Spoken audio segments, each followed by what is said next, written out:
today I've got the most exciting thing I got from eBay in a while, and this is a DP30V5A L, and it's a buck converter with a display, and it shows volts and amps, and it's got constant current, constant voltage mode, and so on and so forth.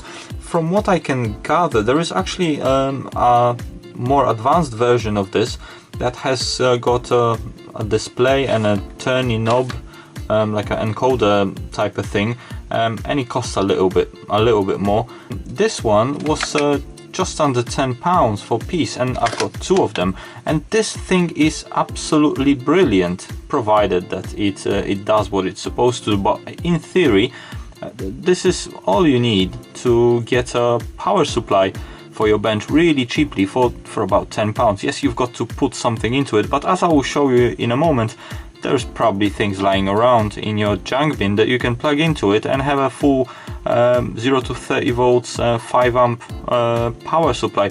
Maybe not 5 amps, that would be quite difficult to achieve with just junk bin parts, but at least 1 or 2 amps up to 30 volts. That's quite straightforward. And this comes with little instructions like this, which we'll go through in a minute, in a little package. As I said, I've got two of those. So first let's have a look at the listing. And there it is. As you can see, I've paid $19.98 for, that's the price for two of them. So one piece was $9.99, including postage. The postage was free, and there is a few pictures of this over here, and it's all nice. It claims to be 58 by 85 millimeters. We'll double check that in a moment. And here under the item description, we've got the item number. Now this item number, if you don't know, you can type in that number into search on eBay and it will bring you exactly that item. So that's, I'm doing that instead of posting a link in description, which is a little bit painful to do. So 32220474930, and it came from seller Bluestone 001. Here we've got the description. It's just copied and pasted contents of that little booklet that we'll go through in a moment. And here is the booklet itself. It's literally a 4-page fold jobby. One side is entirely in Chinese or Korean or some sort of language, and the other side is in English. And as you can see, the specs are just copy pasted into the listing and the entire description of the item. This will take input voltage up to 40 volts, and it will output at 0 to 32 volts. Now this is a buck converter, so if you put in 12 volts on the output, yes, it will work, but you won't be able to get 32 volts. It will probably max out at about 10 or so. Input voltage has to be a little bit higher than the output. The output current is adjustable from 0 to 5.1 amps, I guess around 160 watts as they claim. Output voltage resolution 0.1 volt, 0.01 volt, and 1 milliamp current resolution, which is good. Accuracy plus minus 0.5% on voltage plus 1 digit. Output current accuracy plus minus 1% plus 3 digits, so the current is a little bit rough. And there we go, there it says that you must make sure that the input voltage is 1.1 times higher than the output voltage. So for a 32 volts output, you need about 35.2 volts. That's 1.1 extra. It says here, do not put it across mains or it will burn out, and so on and so forth. And do not connect input to the output, because that will kill it as well. And here is the entire unit. As you can see, the only thing on here is the input and output to be connected, and everything is there. It's self-contained and it's fully working right out of the box, presumably. Worth noting, the build quality wise, I've already noticed something. You can see this screw that's holding on this transistor over here onto the heatsink is not entirely screwed in, and also there isn't any compound to aid the heat dissipation into the little heatsink over here. Yeah, I guess we should apply that ourselves, and you know, that will be better a little bit. On the back there isn't much, there is nothing, just the PCB traces and so on. You can see over here a big current shunt and a big inductor. Maybe let's get a little bit closer. And here is the module a little bit closer. You can see the screw over here is about 1 millimeter out. We'll tighten that up in a moment. And we've got some components over here, those rectangular ones, SS110, those are Schottky diodes, a couple of inductors, a couple of small devices over there, whatever those are. Let me get a little bit closer to keep it in focus. There we go, 7133H. I think that's a voltage reg. Here on the left we've got K0660 2K260W0 or W0, and for the best guess I can make, that's a huge MOSFET. Because as you can see, there's it's an 8-pin device, but 4 pins at the top are bridged out. That's basically 1 pin, and the 3 at the bottom are bridged out, and only 1 separate pin is there. And what I think it is, it's a MOSFET, N-channel MOSFET, because it goes into negative input. So the source would be connected to the negative terminal over here, and that would be the drain over here, and the gate, the single pin. Then we got switches. Switches have got those, you know, that's just like silicone thing, but they're quite nice actually. They hold the switch really well. And here is the main brains, what seems to be the most advanced chip on here, and that is ST32F100 C8T68, which most definitely it will be an 8-bit micro with a couple of bells and whistles and gizmos that it does. What sort of device is that? XL Semi XL7005. Is that another MOSFET? Well, it seems it's some unusual device, because again we've got all the pins on the 8-pin package. At the top all the pins are bridged out. 1 pin goes to ground, and 1 pin and 2 are not connected completely. So have a look on the back. No, there isn't any vias underneath. So yeah, that's another some sort of power transistor package. This one here is annoying because it says DP30V5A. So yeah, that's some sort of custom chip. It's not entirely custom. They basically laser etched their own number on here, which corresponds to the power supply, and there probably is a 50-volt version of this, which this number would indicate, the 50V, but the one we have over here is 30 volts, and I think 30 volts is okay, I guess, for a lab bench power supply. Here are the 2 main switching components. So J652, that's a transistor, and what's this, RB085T, and I think this is a diode. This is a Schottky rectifier diode, I think. I might be wrong on that, but on the back it seems that 2 of the pins are shorted out, so yes, this should be a diode. And here we've got the constant voltage and constant current diodes that light up depending on which mode this is working on.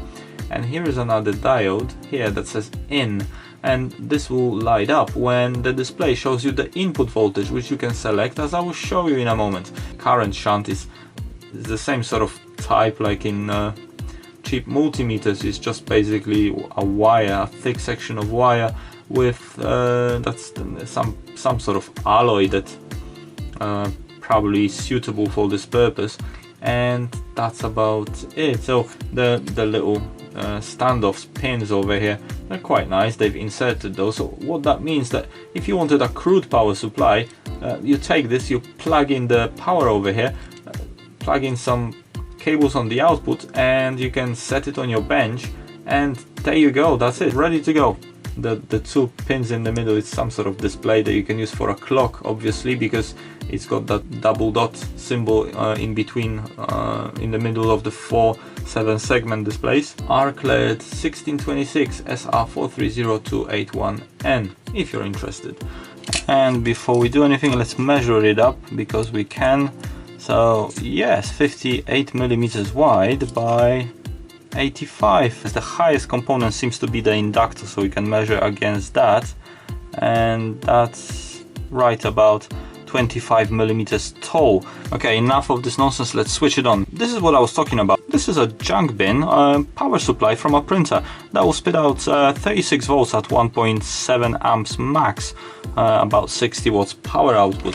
Kodak printer power supply. This alone, those two items, that's your single channel power supply right there. You don't need anything else that will work, and you know, that's junk, that's free. Yeah, look for something else if you can find exactly this one, but something that will output something in the region over 30 volts and under 40 at a couple of amps, and that will do it. Basically, you can use that. That's the ultimate power supply for your bench. I've got a different plan for it, so this I'm going to use just for the testing. So let's plug it in and we get display. So now, because I've familiarized myself with it, I'm gonna tell you at the if I set it on right now, it shows zero amps flowing because there is nothing connected.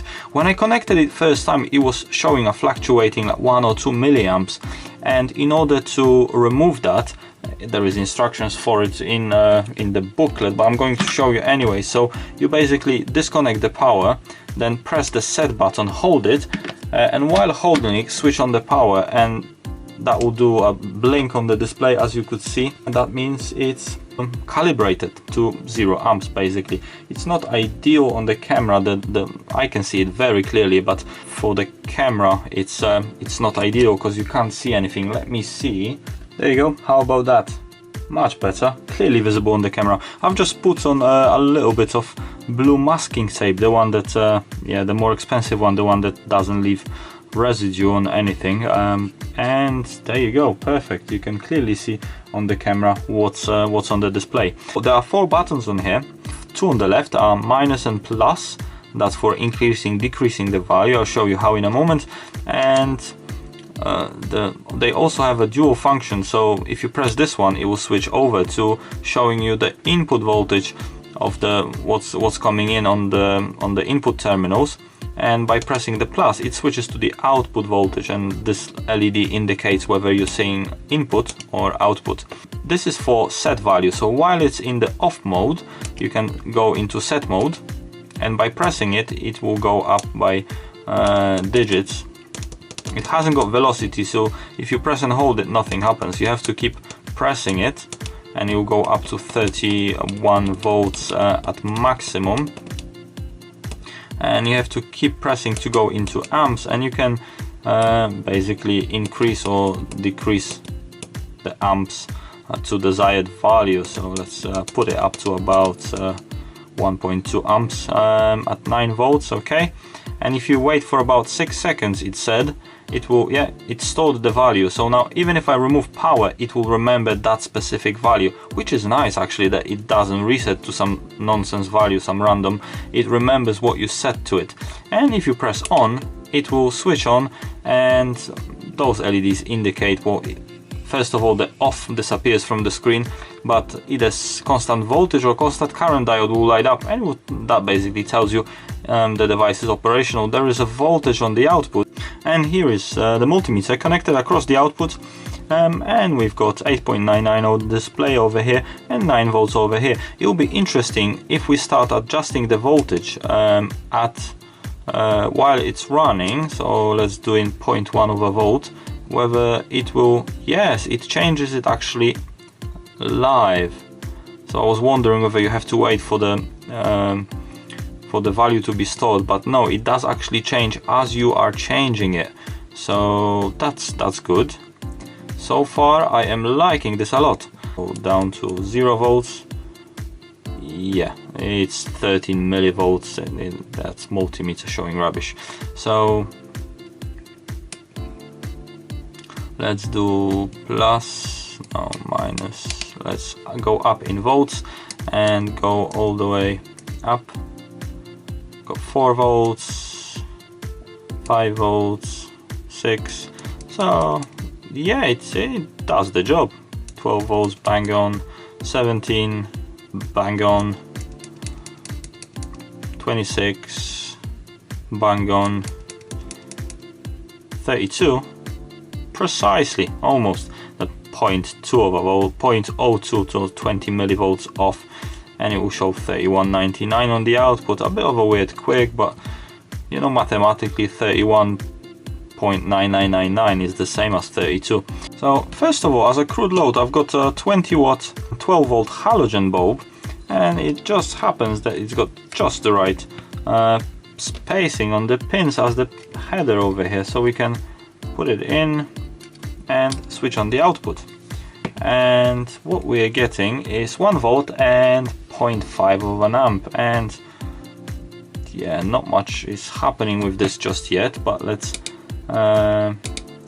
maybe go up by volt. So that's 2 volts and it's barely glowing. You can, there you go, you can see it's just a bit of a glow.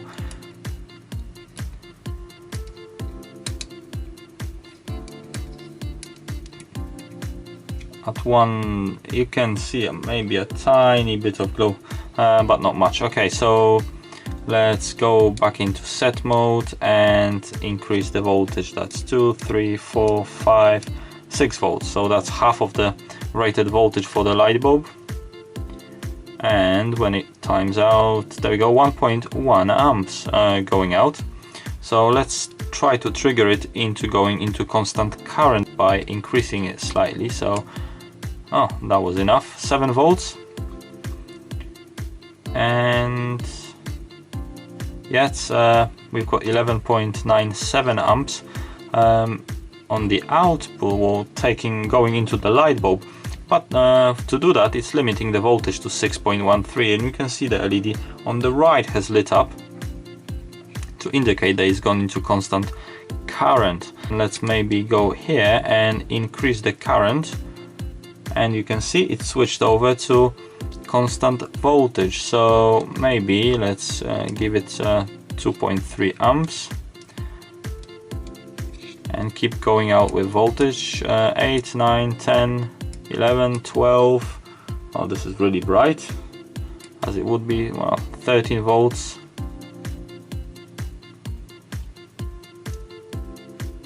.768 amps. We're overdriving the LED, the halogen bulb a little bit, but that's okay. It can handle it. And the bulb is getting warm, and this is so far this is working. I like this a lot. Okay, here it is connected to the constant current load, and we can increase the current a little bit, and as we can see, the multimeter showing 140 milliamps, we've got 136 over here, so yeah, not much, a couple of milliamps out, which is, I guess, adequate. For just that indicative purpose, it's not that accurate. We've got 300 and we've got 307, so, and well, not ideal, but that will do. So let's go up a little bit. So we can do, we're doing an amp.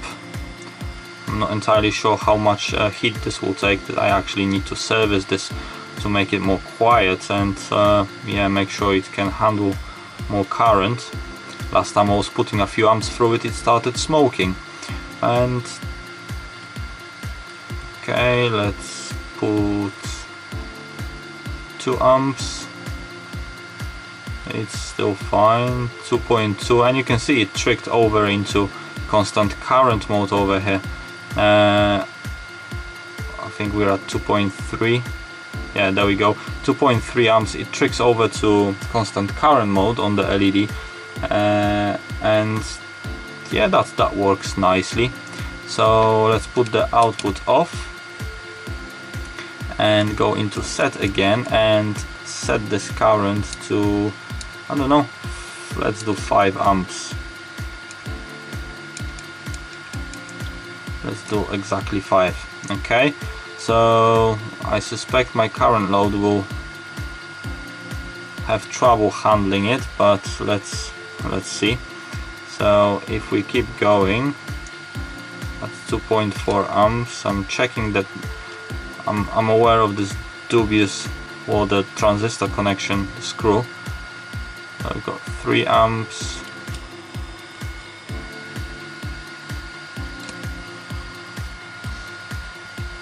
Okay, 3.2, no problem whatsoever so far. 4. Oopsies. My constant current load is smoking. Haha. Let me show you. Is it gonna show? You can see faint smoke. And what it is, it's the basically my current shunt resistor in there is not high power enough for the to dissipate that much heat. It's a 0.1 ohm, no 1 ohm resistor actually. So I need to adjust that and tweak the circuitry inside, but maybe I'll do that on another video. This thing works just as nice actually. So we can go back up.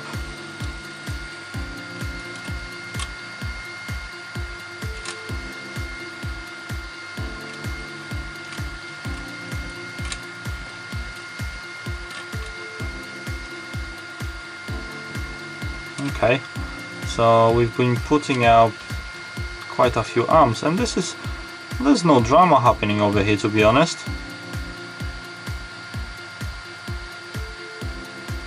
No drama at all.